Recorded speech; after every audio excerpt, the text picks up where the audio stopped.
Hello everyone, welcome back to CryptoCache. Thank you so much for joining me here. Happy Thursday to you. Hope you're having an amazing day. I hope that your family's also very, very well. We're going to take a look here, of course, at Bitcoin. Big surprise, see what's going on, and help understand best practice, big picture, see how much lower this can go, right? Like I'd mentioned before, we're on a limbo, essentially, potential double bottom for Bitcoin on the daily, and definitely looking like we might go lower. So we'll go ahead and look at that and much more, of course. And if you're new to the channel, just know I'm not a financial advisor, but you are in good hands. I've been trading for over 15 years, and I've ironed out the kinks, for lack of better terms, and kind of just become a charting master, so to speak. So at least that's what I've been called. It's not self-titled, believe me. That being said, though, if you want to become a better trader, CryptoCache.tech is a website, link in the description below. I've got a lot of members joining right now just to attend my trading academy, where I teach you how to become a better trader, pretty much everything I know.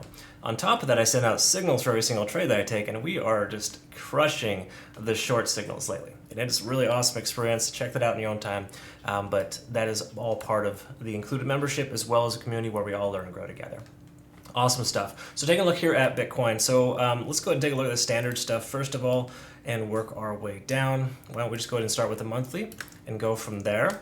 And you know what? We're also going to talk about the dollar index as well. Kind of want to highlight that in addition to a few other things, of course. But just to touch on this here, when we take a look at this, the monthly, for example, well, obviously, in its history, Bitcoin's done 3 red candles followed by a green candle.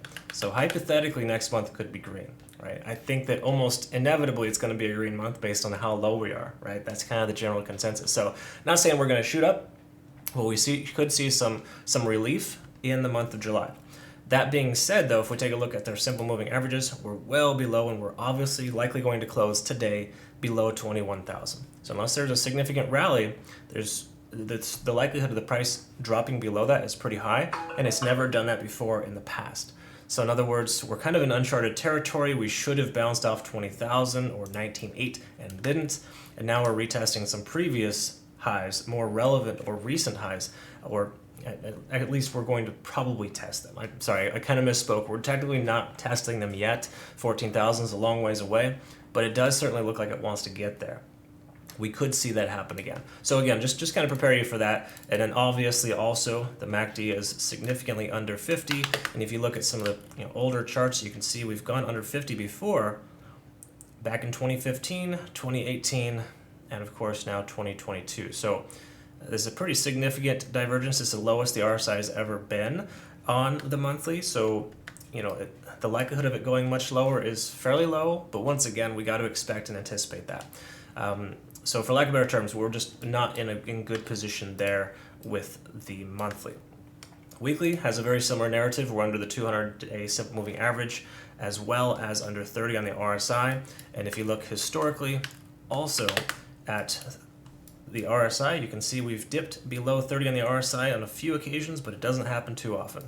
So once again, kind of in this uncharted territory, extremely overextended to the downside, and just one of those situations where we got to stay positive and try to take advantage of what we can.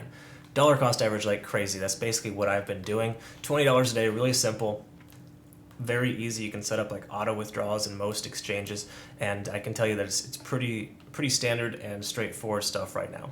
We're saving. You save as much as you can, of course, between now and the lowest point. We're not technically at the lowest point yet. We could very well see 14,000, and if so, it would be best to have something set aside for that. So try not to, if you're going to dollar cost average, don't just jump all in and DCA the heck out of everything you got, because it's going to keep going down. Why not keep adding to your position as you go lower? So a little bit each day is perfect, but save a lump sum as well for that large one. Maybe just say, have a limit order of 14,000, 15,000, somewhere in that range, just in case, so you can get filled if that happens. All right, so taking a look here at, before we look at the daily, just to touch on this here, take a look at the dollar index.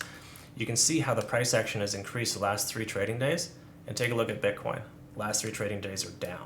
So it's like this, there's definitely a synonymous type of behavior. In fact, I think the 4-hour might be a little more easier to kind of see. So if you take a look at this and the dollar index, like they're almost exact inverse pairings. I mean, maybe not exact, of course, but you can expect if the dollar index goes up, Bitcoin will likely go down.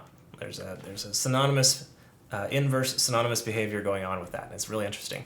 We also saw a gap down from the traditional markets. That implies that Bitcoin should also come down as well. So if we see, S&P, NASDAQ, they all gapped down from yesterday to today.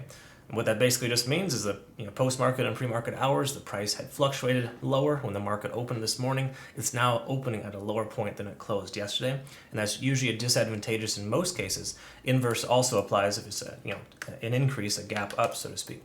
Those are things we don't need to worry about in crypto, which is nice, but it is relevant and does factor in here. So just pay attention to those things so you understand a little bit more about why are things happening the way they are. It's not just Bitcoin having a bad day. It's reliant as a secondary market on a lot of other situations. And for the most part, dollar index and traditional markets, dollar index goes up, traditional markets go down, Bitcoin is destined to go down. And right now it looks like they all want to continue in that same, that same progression, that same direction, so to speak. All right, so that's kind of where we're at there, just so you kind of get a little, bird's eye view, I guess you could say, as to why things are the way they are. Furthermore, too, there's also significant bearish divergence here as well. We lost 30 on the RSI tentatively, and I say tentative because today's candlestick hasn't closed yet, so technically that hasn't happened just yet. But if we take a look at this here, we can see RSI is extremely low once more. In most cases, it doesn't stay this low for this long, but when you experience double bottoms, oftentimes that does happen. So we are potentially seeing a double bottom here before the next increase or the next rally. The question is, how much lower is the second leg going to be? It could just come down to retest 17,600. It could stay right where it's at right now at 18,700. That's roughly, or basically 18,800 is a round number. That's a Fibonacci retracement level we can see here that got retested again. Even though it broke below in the past, it's still hanging out right there. So kind of good news in a sense. It's a tentative support. Just know that this resistance level or previous support at 19,800 is now a resistance. So the likelihood of the price getting back up above 19,800 today is very low.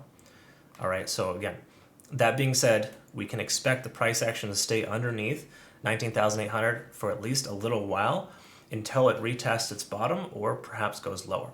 All right, I just recommend setting some dollar cost average targets for these price points. So maybe just say 18,000. I have a limit order at 18,000. Basically 17, 16, 15, and 14. Just keeping it round numbers for the moment and keeping it simple, whereas I likely get filled at these specific price points. So again, just some examples of what to possibly do in this market. I get that question a lot, so I figured I'd throw it out there. That's generally what we're looking at there for the daily.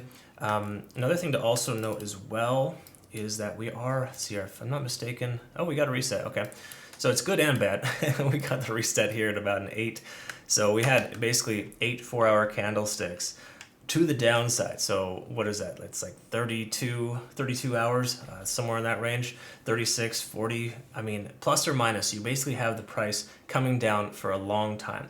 And when it comes to that point, it kind of averages itself out, which it did. Got a reset, got a nice set of consolidation here at this little area, right at 20,000, and then inevitably dropped. So we opened our short positions last night, just before the price dropped, right at this range. And the main reason why is because we're consistently retesting this 20,000 level.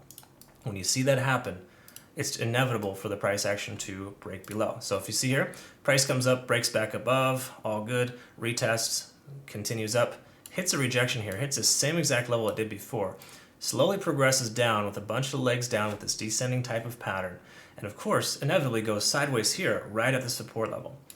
How often do you see Bitcoin hanging out at a support level before it dumps? It's very consistent. It's the inverse as well when you see it coming up and it's getting stuck at a resistance level and then breaking through. So just say, for example, we'd seen the same exact scenario here, it probably would have broke to the upside because that's the pressure that the bulls were providing and the bears could no longer sell any longer.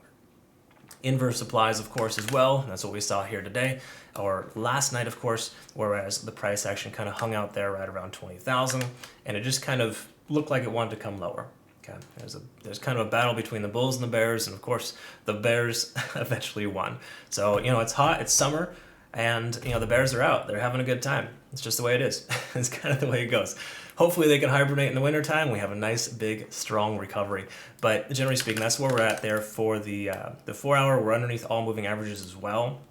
Not super relevant. We want to take a look at the 1-hour cloud and kind of see if we have any signals here. And as we can kind of see, pretty much telling us if you have a short position, you want to leave it open.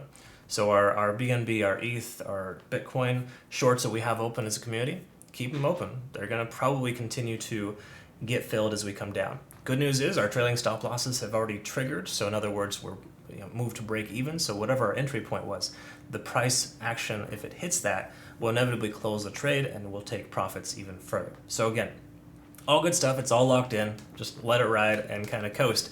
But for the moment, we can kind of see here, though, that the lagging span is pretty free and clear of the price action. Conversion lines below the baseline. And of course, we're well below the cloud. So there's literally no reason to open a long position right now unless you're the gambling type. Even if you are the gambling type, you're gambling against yourself because that is not what's going to happen. We shouldn't expect a swift recovery. Granted, it's nice that we bounce off this Fibonacci retracement level. That doesn't mean too much in the grand scheme of things based on how strong the price action drove through here. When we take a look at these volume spikes, these are some pretty significant sell-offs. One thing to kind of note, though, here's something just that's relevant, is that we do have a lot of volume in this one little hour here where the price action came down and bounced off that Fibonacci retracement level.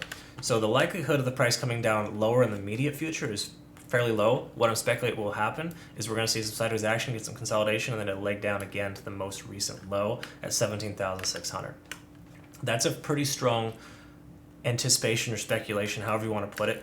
You can also see that we're working close to this lower line here, and if that continues, let's go ahead and draw that out a little bit, then we shouldn't experience 17,600 for at least a couple more days. Right. So again, we got a little bit of time before that happens. Once again, we're outside that standard deviation. Bollinger Bands are probably telling us we're really close, which we were.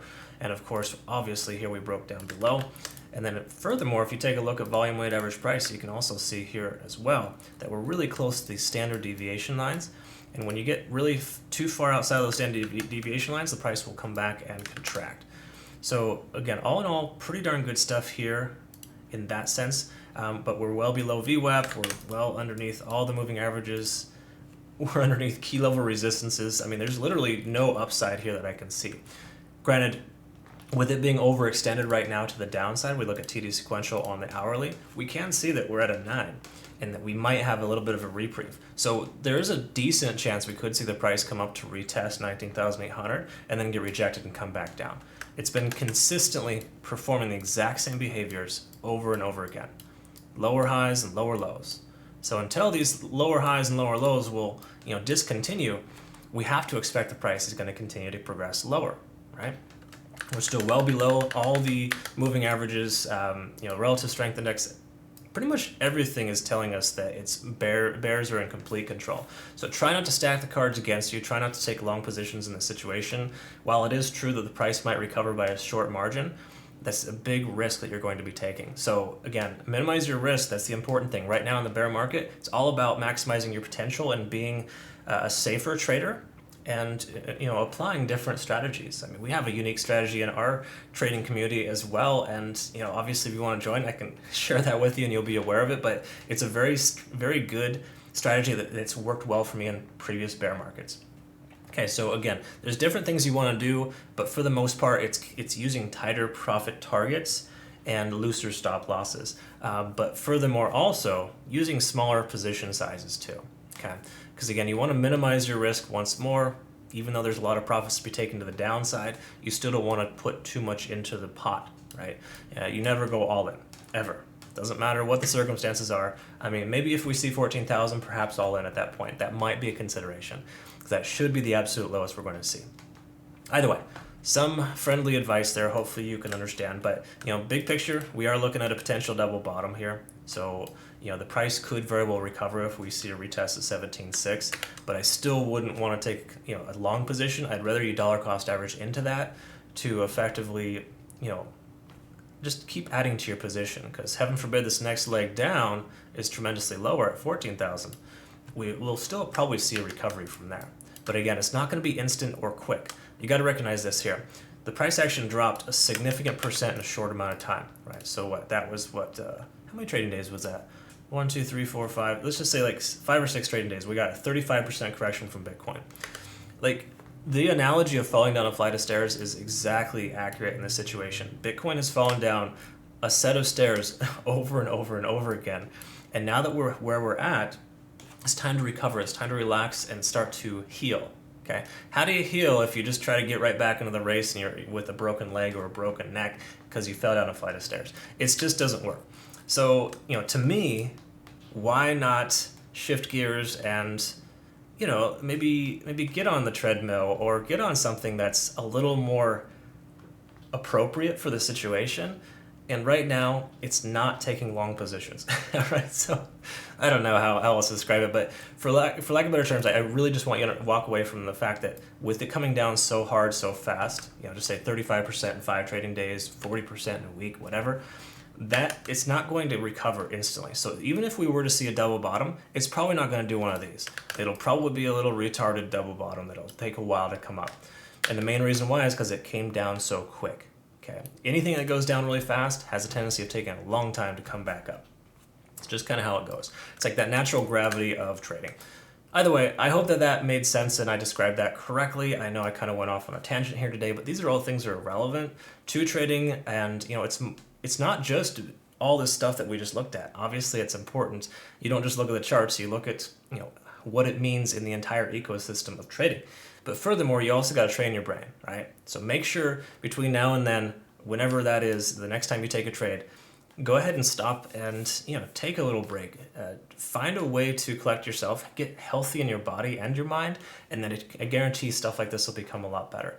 Like, I exercise frequently, I am consistently eating right, and those are all things that keep me focused, if you will, and that focus allows me to make less emotional decisions and more practical, logical decisions that help myself and my community. All right, so again, a lot of little things that factor in, but do yourself a favor and do you, and make sure that you take damn good care of yourself, because if you don't, this stuff doesn't come easy, I can assure you of that. All right, anyways, that's all stuff I teach in my Trading Academy. I hope that you can learn and grow, of course, consistently. Thanks again so much for all your support, comments, and all that wonderful stuff. You know who you are. You're amazing, and I appreciate you. So thanks again for your time. We'll see you in the next video. Have a great rest of your day. Take care.